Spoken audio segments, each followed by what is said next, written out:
It was supposed to be just another hearing. A sleepy Thursday on Capitol Hill. The Senate Foreign Relations Subcommittee gathered for what staffers expected to be routine. More paperwork, more polite speeches, and maybe a few headlines if someone slipped up. But then the doors opened, and Ibrahim Traoré walked in. He wasn't just another guest. He was the 36-year-old president of Burkina Faso, a soldier who became a head of state, a man whose rise had unsettled every comfortable seat in the Western world. He wore his military uniform with quiet defiance, not as a threat, but as a reminder that Africa's future would no longer be discussed like it wasn't in the room.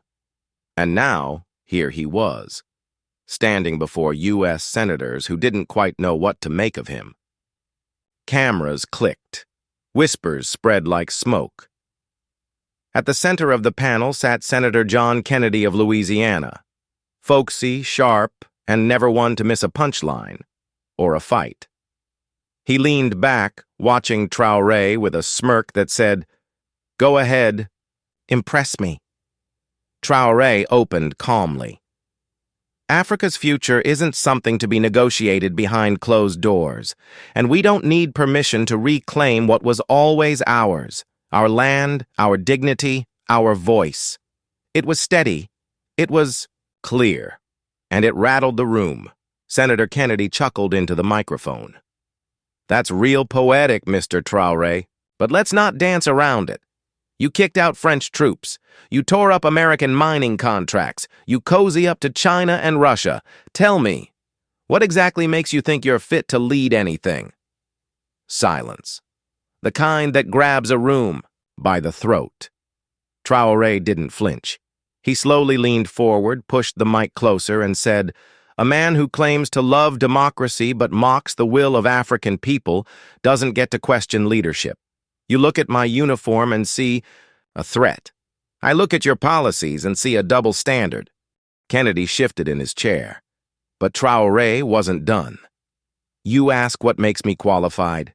My people chose me. Not a corporation, not a donor, not a defense lobby, the people. And I didn't come here to seek your approval. I came here to remind you, Africa is not yours to manage. This isn't 1960. We are not your subjects." Someone in the back whispered, "Did he really just say that?" He had. And he wasn't backing down. Kennedy, normally quick with a quip, suddenly had nothing. The man who always knew what to say didn't. The silence pressed in again, heavy, undeniable, and Traoré let it stay there. He knew the power of a pause, the kind that doesn't ask for respect, it demands it. A junior senator tried to redirect the conversation, clearly nervous. "President Traoré, maybe we could talk about regional stuff." Kennedy held up a hand. "No, let him finish." It was half curiosity, half damage control. Traoré turned back to him. "You want to know how I see your country?" He paused, not to be dramatic, but to be precise. "I see a nation built on bold ideals, but afraid of what happens when others believe in them too. A country that preaches freedom, but partners with dictators. That sells democracy like a brand, but hoards power like gold." Kennedy's expression darkened. His smirk was gone. "You call me reckless," Traoré said, "but I've never bombed villages in the name of peace. I've never stolen resources in the name of freedom. I'm not reckless. I'm just not yours to control." And that was it. No fireworks, no shouting match, just a moment, raw, electric, unplanned, when power was forced to listen. And in that room full of suits, cameras, and whispers, it became clear Traoré hadn't come to defend himself. He came to deliver a message. Africa is awake, and it's done asking for permission. Traoré's voice didn't rise. It didn't need to. "It wasn't me who toppled governments and called it diplomacy. It wasn't me who armed militias and called it peacekeeping. I'm not the one who created the mess. I'm just the one standing in it, trying to clean up." what others left behind. You could feel it, the room shifting. Some aides glanced at each other. Reporters typed like they were racing the clock. This wasn't a soundbite. This was a shift in narrative. I've never invaded a country for oil, Traoré continued. Never backed a coup. My greatest crime in your eyes? I asked foreign companies to pay taxes. I said our gold belongs to our children, and I refused to kneel. He wasn't raising his voice, but his words landed with weight. And when Senator Kennedy finally broke eye contact, that's when Traoré leaned forward, just slightly. Not as a threat, but as a man who wasn't backing down. I didn't come to start a fight, Senator, but I won't be lectured by a man whose government wages wars across continents and launders the profits through silence. Nobody moved. The tension was real now. Not the kind that fuels debate. The kind that signals something bigger is happening. A camera operator adjusted the shot, trying to catch every nuance. Kennedy cleared his throat and tried to salvage some footing. You seem awfully comfortable insulting your hosts, he said. But Traoré didn't blink. I'm not your guest, he replied. I'm your equal. That line, it hit the room like a church bell. And just like that, this wasn't a hearing anymore. It was a reckoning. Senator Diane Clark, the committee chairwoman, a veteran in these rooms, sharp and always cautious, finally looked up from her notes. This session, she said slowly, was meant to evaluate African development funding, not revisit colonial history. Traoré met her tone with calm, but conviction. Madam Chair, with all due respect, colonial history isn't history. It's the shadow we're still standing in. You call it aid when it comes with strings. You call it partnership when your companies take billions and we get crumbs. The room froze again. Clark's hands tightened around her pen. She tried to pivot. Those are serious accusations, President Traoré. They're not accusations, he answered softly. They're math. $12 billion, he said, holding up two fingers. That's what American companies made from West African mines last year. Burkina Faso saw 3% of it. You call that trade. I call that tribute. Kennedy scoffed, a tired, dismissive sound. You're oversimplifying global economics, he muttered. No, Traoré replied instantly, his voice cutting through. I'm simplifying power. Your contracts are written in English, signed in dollars, enforced by weapons. My people sign with their land, their lungs, their lives. The gasp was soft, but real.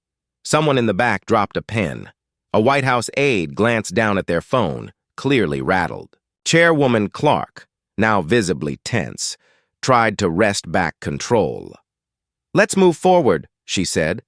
Senator Vance, you had a question regarding Burkina Faso's military budget? Senator J.D. Vance leaned forward, but instead of shifting the conversation, he fanned the flames. Actually, he said, I'd like to continue on this whole equality theme the president seems so fond of. He gave a smirk. You say you're not a guest here, but this is the U.S. Senate. This is our room. Traoré turned to face him, slow and steady.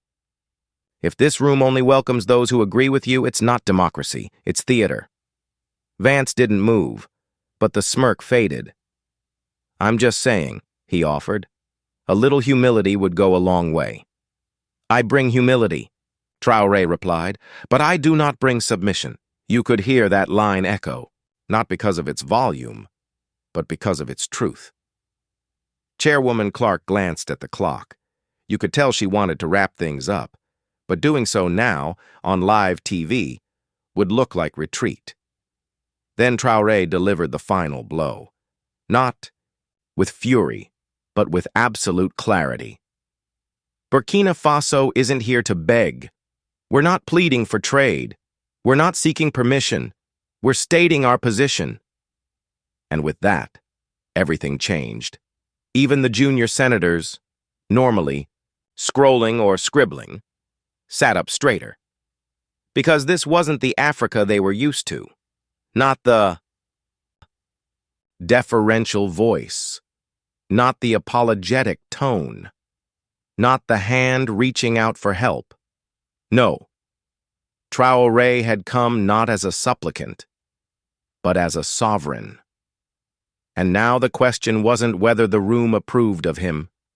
The question was whether they had the courage to face him. For a long, heavy moment, nobody spoke. The Senate, that granite fortress of control, tradition, and hierarchy, suddenly felt unfamiliar, like someone had pulled back the curtain. And what was left was truth. By now, it wasn't just policy on the line. It was posture. And Traoré wasn't blinking. Senator Kennedy leaned in again, drawl thickening, like a man delivering a lesson to a child. "Let me explain something to you, Mr. Traoré," he said. "Power's earned, not assumed. And from where I sit, your country's trying to run before it learns to walk." The jab wasn't subtle. It cut. But Traoré didn't respond to Kennedy. He looked straight past him, to the cameras, to the millions watching across the country. And then quietly, "Power," he said, "is too often seized by men who mistake dominance for leadership." Kennedy sneered. "You think you're a leader? Leading who? Militias with Soviet rifles?" That one stung, and not just the man across the table. A ripple moved through the room, audible shock. Even the interns felt it. Traoré finally turned, his eyes directly to Kennedy. "I lead a nation that refuses to kneel," he said slowly, "which is more than I can say for some who fold under the slightest pressure from their donors." The chairwoman tried to regain control. "Let's stay on track, gentlemen." But it was too late. The track was gone. The train had already crashed through the old narrative. Outside the chamber, the news cycle had already caught fire. On social media, hashtags ignited. Traoré claps. Back. Senate showdown. Burkina not begging. Outside the Capitol, protesters were gathering, some waving American flags, others holding handmade signs with Traoré's face and one clear message: respect sovereignty. Inside, Senator Vance leaned toward Kennedy and whispered, "He's not playing defense. That's why they're watching." Kennedy scowled. "They'll forget by tomorrow." But even he didn't sound convinced. Traoré spoke again, this time softer, but more powerful than ever.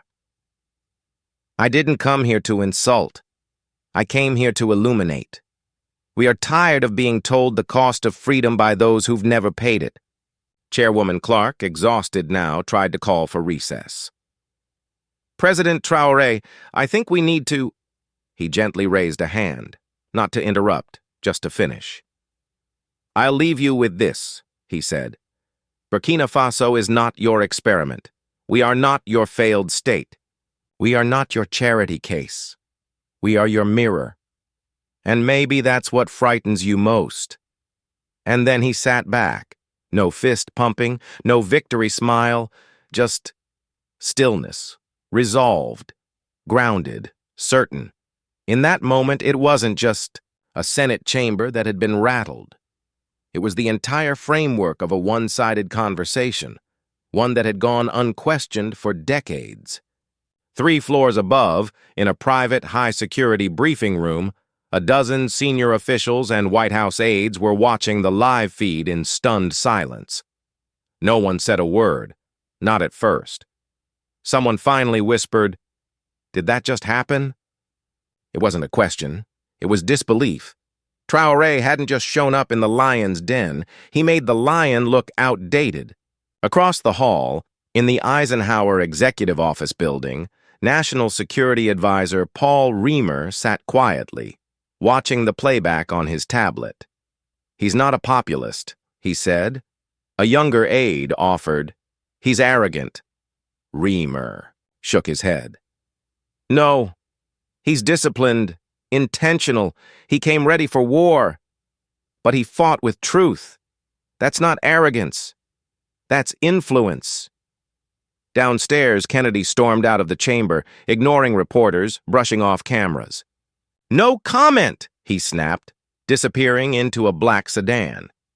In contrast, Traoré stayed behind. He met with two junior senators, one Democrat, one Republican. Neither had ever spoken directly to an African head of state. He answered their questions without ego. He cited James Baldwin, Frederick Douglass, Thomas Paine. He quoted the U.S. Constitution, not to pander, but to show he understood the room better than many who worked in it. Back at the press risers, Senator Richards whispered to her aide, "Is he campaigning?" The aide didn't blink. "Worse," they said, "he's convincing." That night, every major network replayed the exchange. Over and over, the moment Kennedy lost his grip, the moment Traoré took the air out of the room, the moment a leader from a small West African nation reminded the world that dignity doesn't need permission, only a microphone. And that microphone had just shaken the walls of Washington. Nobody could agree. Was Ibrahim Traoré disrespectful? Or was he exactly the kind of leader the world hadn't seen in decades, unbought, unbent, and unafraid? Cable news argued both sides. Pundits split. Hairs. Some called it a diplomatic disaster. Others called it history. But not a single voice could say he was forgettable. Because what Traoré did in that room echoed far beyond Washington, thousands of miles away, in the heart of Ouagadougou, Burkina Faso's capital, crowds gathered around outdoor LED screens to watch the rebroadcast. Kids clapped, elders nodded, students chanted his name between clips. One small boy, perched on his father's shoulders, whispered, "He stood up to them." The father smiled, and he didn't blink. Back in Washington, the man himself sat quietly in a hotel suite. Just a window, two aides, a translator, and a view of the Capitol dome. Senator Kennedy looked like he had power, one aide said quietly. Traoré didn't look away from the skyline. "Power looks like that when it feels threatened," he replied. Then he smiled. "We haven't even started." The next morning, White House Situation Room. Inside the most guarded room in America, the president's top team sat around a long oval table. No alarms, no drones, no war plans. But the mood was tense because of words, not weapons. National Security Advisor Paul Reimer opened the debrief. "He didn't just defend his country," Reimer said. "He turned the mirror back on us. Without shouting, without insults, and people listened." The defense secretary chimed in. He called our economic model manipulation, called our bases colonial footprints, and said word for word, "Africa doesn't need permission to rise. That's not just optics, that's defiance." The president tapped his pen. Once, twice, then asked the one question on everyone's mind. "What's his endgame?" No one spoke, not at first. Finally, Reimer answered. "He's building something. A story. A movement. Maybe even a coalition. Not just for Africa, but for every country that's ever felt smaller in someone else's shadow. If he keeps speaking like this, he won't just have supporters in Bamako and Kigali. He'll have them in Baltimore, in Detroit, in Rio, in New Delhi." One speechwriter glanced up amazed. He quoted Malcolm X and Ronald Reagan in the same breath. Who does that? A junior State Department staffer whispered the word that nobody wanted to hear. A problem. Across town, Senator Kennedy's office damage control was underway. The press team released a stiff statement. Senator Kennedy supports robust debate. Passions run high, but his commitment to American values remains firm. It was hollow. Everyone knew it. The internet drowned it out in minutes. Clips of Traoré's sharpest moments went viral. "The people you once ruled now read your history. We don't need your approval." We need your respect. That line hit millions, remixed into music, quoted on protest signs, even looped in comedy. On The Daily Show, the host laughed. Senator Kennedy tried to take him down. Traoré responded like he was defending a thesis at Harvard. Jimmy Fallon joked, "It's been a bad week for U.S. senators, but Kennedy, he got sautéed, pan-fried, and served." But it wasn't just jokes on college campuses. Political science students discussed the moment as a case study. On global news panels, diplomats argued over what it meant for the balance of soft power. In conservative media, the panic started to set in. "He embarrassed one of our own," said a Fox News anchor. "He's not just bold, he's dangerous, and he's being celebrated for it." Back in his hotel room, Traoré quietly reviewed the hearing footage one last time. His aide hesitated. "Did we go too far?" Traoré didn't blink. "No," he said. "We didn't go far enough." He turned toward the window, the Capitol glowing in the night sky. "I didn't come here to shake hands," he said. "I came here to be heard. Now, it's time to be remembered." Later that night, CNN panel discussion. Inside a dim studio, 4 analysts debated what had just unfolded. Angela Monroe, a former diplomat, spoke first. "He's not just charismatic, he's precise. He didn't raise his voice, but made half of Washington look like students in a seminar." A conservative commentator scoffed. "Oh, please. Just another radical with a fresh coat of paint. Give it time. He'll fade." But the moderator shook his head. "The numbers say otherwise. Views, engagement, favorability polls." Traoré's name was surging, not just in Africa, but across the global south and far beyond. This wasn't just a moment. It was a shift. And everyone in power could feel it. Behind the polished doors of the State Department, things weren't business as usual. A senior official slammed his hand on the table. "We thought he was just another uniform with slogans. We were wrong." An advisor whispered what no one else dared to say. "This isn't about Burkina Faso anymore. He's becoming the voice of the post-Western world. And people are listening." Cut to global ripples, B-roll of India, Brazil, South Africa. Across the globe, statements began to trickle in. Diplomatic, measured, but unmistakable. India, Brazil, South Africa. They weren't condemning him. They were acknowledging him. Cut to Capitol Hill. Senator Kennedy. Meanwhile, back in Louisiana, Senator John Kennedy canceled all media appearances. He stayed indoors, refused interviews, and when pressed by a friend in private, "I should have stayed in my lane." Too late. Cut to downtown D.C. hotel, press moment. There was no podium, no speechwriters, just Captain Ibrahim Traoré standing in front of a small circle of reporters. "I didn't come to insult America," he said softly. "I came because Africa is tired of being spoken for." "We'll trade," he added, "but we won't kneel." No one clapped, no one interrupted, because everyone in that room knew that moment would live forever. Cut to media storm, fast-paced montage. The quote went viral. Traoré, truth, charm, respect, I cerned.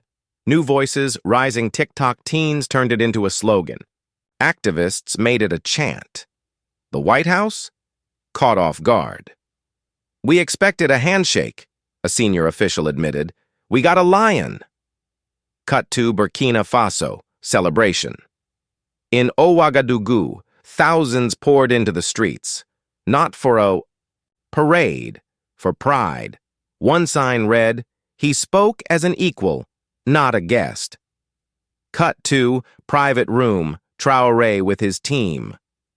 Inside a quiet room, far from the noise, Traoré reminded his team, "This isn't about me. It's about recognition.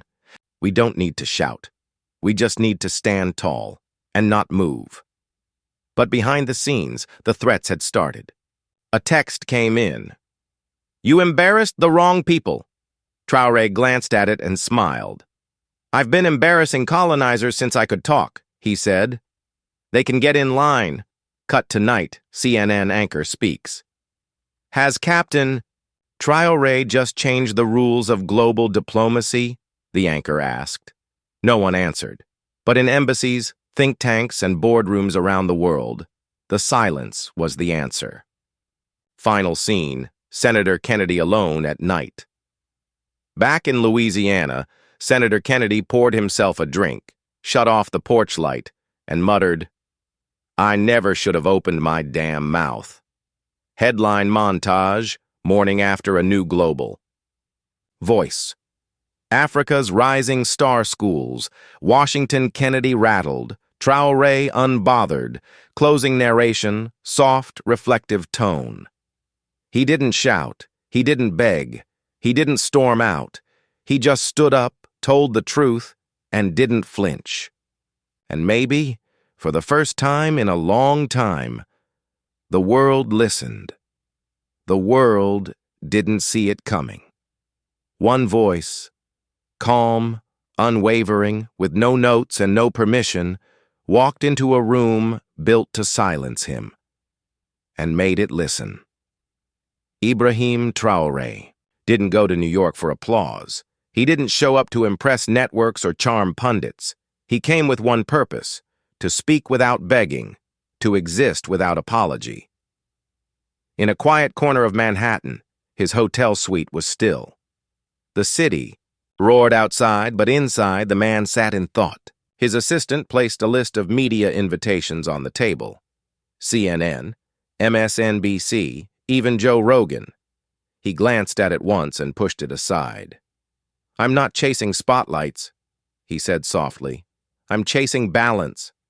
Down the street, posters of his face were taped to college walls. Protesters scribbled, "We don't kneel," across buildings once untouched.